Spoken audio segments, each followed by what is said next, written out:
right, what is up, Thrivers? How are you doing? My name is Heather Choate, and I'm going to come to you live here about a topic that was shared with me in our Facebook group about reducing tension. See, we're the ICU for marriages, right? We help couples who are on the verge of divorce, whose partners are having affairs, not talking to them, wanting out, and we help turn that situation around with our path process. And one of the most important things that we need to do right at the beginning of restoring a relationship, but it applies to any part of a relationship, is to be able to reduce the tension and the drama and create safety in the relationship. One of the biggest ways to illustrate this is through what we call the drama triangle. So as I share with us, leave a comment and let me know which of these do you think you tend to play in the most of these three different roles, okay? So the first is the persecutor. They're the one that says it needs to be this way, and they inflict their will and what they want on everyone else. And they do that through a lot of force, sometimes through manipulation. And so that's what the persecutor does. They say, this is how it is, it's gonna be my way, and they kind of make it happen on everyone else, which of course creates a victim, right? You can't have a persecutor without a victim. And the victim is the one that's saying, it's not my fault, poor me, they're hurting me, they're always the one doing this, they need to change, I'm not to blame, right? We all know the victim role. And then the other role here is what we call the hero. And when you have a hero, they're the one that tries to rescue things. They try to make everything better. They're the ones that are always giving. They're trying to make things peaceful. They're trying to save. Sometimes they get in between the persecutor and the victim. They try to save the victim, right? And their job is to save everything, right? And that might sound like a good thing, but it's really not, because it's not coming from a healthy, functional place. It actually creates more of this tension and drama. Because what happens is that the hero eventually gets burnt out and tired of saving things all the time. And then they either go to persecutor role or they go to victim role themselves. So here we have these three different roles.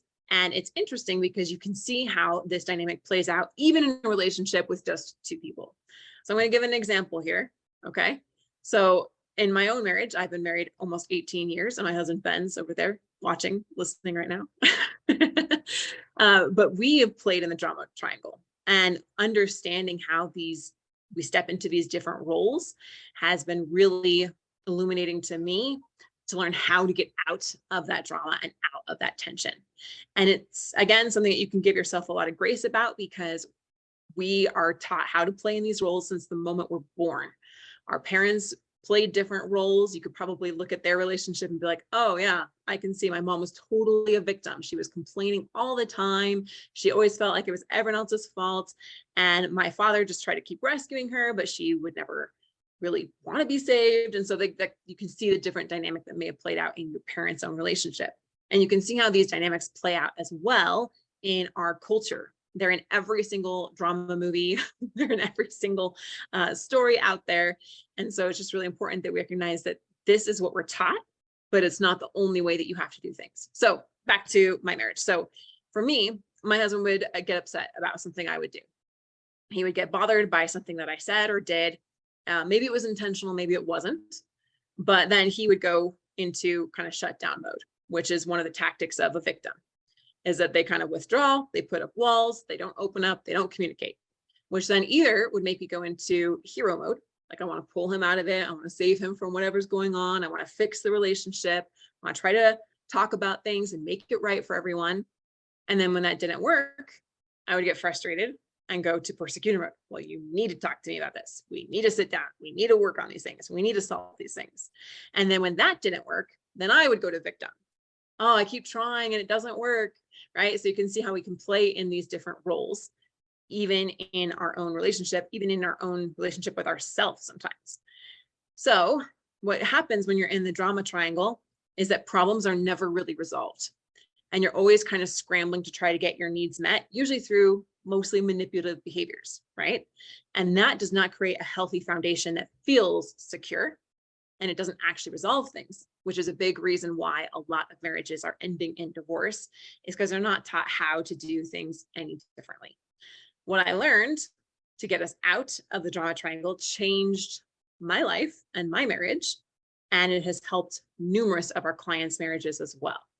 And I want to share that with you guys, going a little bit deeper than sometimes I do here on live streams, but I really hope that you can take some nuggets from this and apply it to your own life and to your own relationships. So first of all, leave a comment. Let me know, which of these three do you think that you play in the most? Do you tend to be more of the victim, more of the hero, or more of the persecutor? Which one does your spouse tend to play more in? And can you see how this pattern here is creating a lot of the results in your relationship? A lot of the things that you do not like often come down to this pattern. So in order to change the results, we have to change the pattern. We have to do new things to get new results in our lives, right? So what takes us out of the drama triangle are three things. The first thing is accountability. This is where you say, I 100% am responsible for this part of our relationship. And I understand that I am contributing to the drama or the tension between us in this way. And when you take full accountability for your part, then it allows opportunity for your spouse to do the same. Now, they may or may not. In fact, more often than not, initially, as you're trying to step out of the pattern of drama and tension, your spouse is going to actually amp things up to try to pull you back in. Why would they do that? Because they're used to that. It's what's comfortable. It's how you guys have done life and had your relationship for so long. And they're afraid that if they step out of this, they don't say this consciously usually, right? But subconsciously, they're afraid that if they don't have the thing that's been working for them, then what will they have left, right? So they tend to go back to wanting to put you back into the same role that you've been playing, and for them to be in the same role that they've been playing it. So oftentimes we'll see this behavior where they will not want to take accountability, and they're going to ramp up the negative behaviors and kind of those manipulative behaviors to get you back to playing that role. We often talk about this as well as trying to change the narrative. If you've been following us for any amount of time, you know how often we talk about the narrative that your spouse has about you and your relationship. And at this point, if they're wanting out, if they're saying, I love you, but I'm not in love with you, if they're not willing to talk about things and there's a lot of drama and a lot of tension, then they have a very negative story about you and they want to keep you there. And so they're going to use these tactics to try to feed that story and get you back into what fits that story. And that story is built up either as a defense mechanism for them, so they don't have to feel pain, or as a justification, kind of an excuse for doing what they're doing, because I know it's not really right, but if it's easier to blame you for it or blame whatever, you know, the circumstance of your relationship, then they don't have to do the thing we're talking about here with taking accountability. So the first step, though, is for you to understand that in order to change their story or their narrative, their belief, is to take accountability for your part and to really own all of it that is actually yours. Do not adopt your partner's choices or the things that are not yours, because that would be going into hero mode where you're trying to rescue the relationship again. And when you're over apologizing or over taking accountability, then you're actually rescuing and you're right back into the drama triangle. So what it is having actual understanding of, this is my part. This is how I am contributing to the relationship. Once you've taken accountability, then you go to the next part, which is creativity. So getting creative about what could the solutions be here? How could we work together on this? And that brings you to the third part, which is collaboration and community. That's when you work together to try to get those things met. So as you're first working on your relationship, this is greatly going to be done on your own because your partner is not willing to work on things. So you're going to be the one that has to say, I am not playing in the drama triangle anymore. I can see that you're trying to put me back in that role of victim or hero or persecutor, and I'm not doing that anymore. I'm going to be a creator and create a new experience for us in our relationship. As you do that consistently over time, it will start to change the narrative or the belief that they have about you and the relationship. Is this making sense? Leave a comment, let me know if this is resonating with you. And if you have any questions, then always leave a comment because I read every single one of them. And again, this is truly transformative for my own marriage and many clients. I'm going to give an example. I'll call them Tom and Sandy. So Sandy had a very negative belief about Tom and his drinking and how he didn't respect what she was requesting from him. And he did have a habit of drinking a lot to the point where she felt it wasn't a very safe situation for her kids.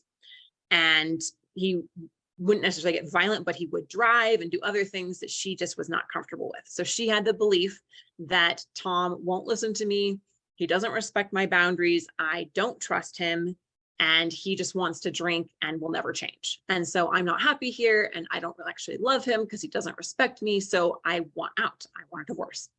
So working with Tom and understanding that she was very comfortable and wanting to be in the victim role here.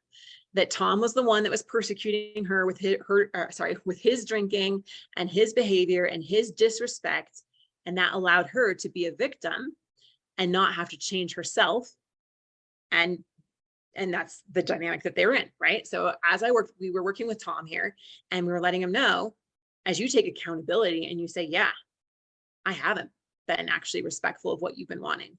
I haven't been really understanding of where you're coming from. And I haven't been, minding my drinking behaviors.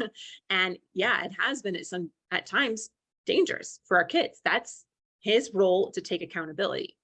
And before he had that conversation with her of owning up for his part in the situation, we told him, Tom, Sandy is going to ramp things up.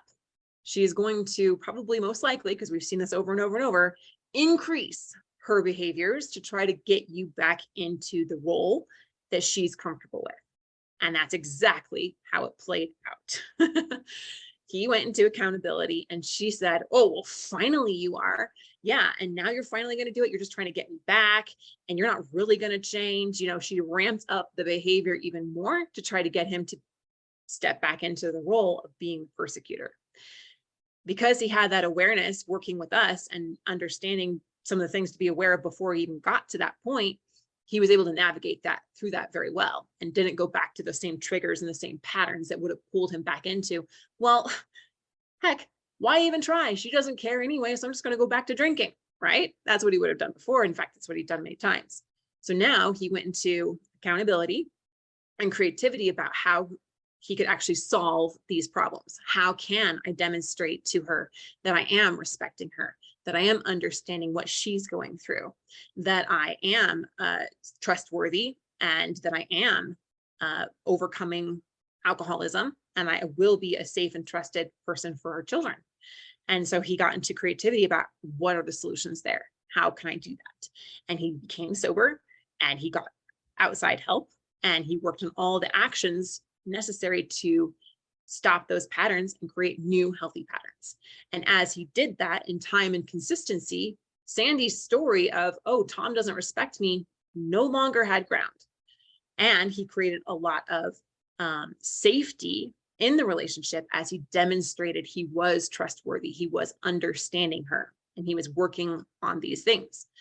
And as he did that, then she saw, oh, I actually can trust him. Oh, he is listening to me. Oh, he is respecting me. And he worked on those home messages. Leave a comment if you don't know what a home message is, because I'll send you a training on that. But a home message is a powerful way to change the story or the belief that your partner has about you. So he worked on some of those home messages. I am respectful of my wife. I am a sober husband and father. I am trustworthy. I am listening. I am providing a good home for my children. And as he reiterated those home messages, it changed her belief in her story. And the tension and the drama that was between them was gone because they changed the underlying patterns and they chose to step out of that. As they stepped out of the drama triangle, took accountability, creativity, and collaboration, they created an entirely different relationship. And they're really happy now and very functional, very much in love and having very healthy patterns going on in their relationship. So this is a brief overview. Marc and I did a podcast on this exact topic. So if you would like to see the full thing, I can send you the replay. Just leave a comment and say drama and I will send you our full podcast episode on the drama triangle so you can sink your teeth into it a little bit more. But I just want to thank you for joining me today. And if you need more help with your marriage, just reach out and let us know. We offer a completely free breakthrough session where we can analyze your marriage. We can diagnose exactly what's going on, prescribe the right treatment plan that you need, show you how to interrupt some of the patterns that you're in, how you can get out of that drama triangle, create safety in your own relationship so that your spouse will want to come back to you. So if you want to claim that free session, just leave the comment breakthrough and I will send that to you as well. Thank you guys for joining, and I cannot wait to see your marriage thrive. Thanks for listening to The Thriving Marriage, your A to Z blueprint for not just surviving marriage, but thriving. Until next time, my friends, thrive on.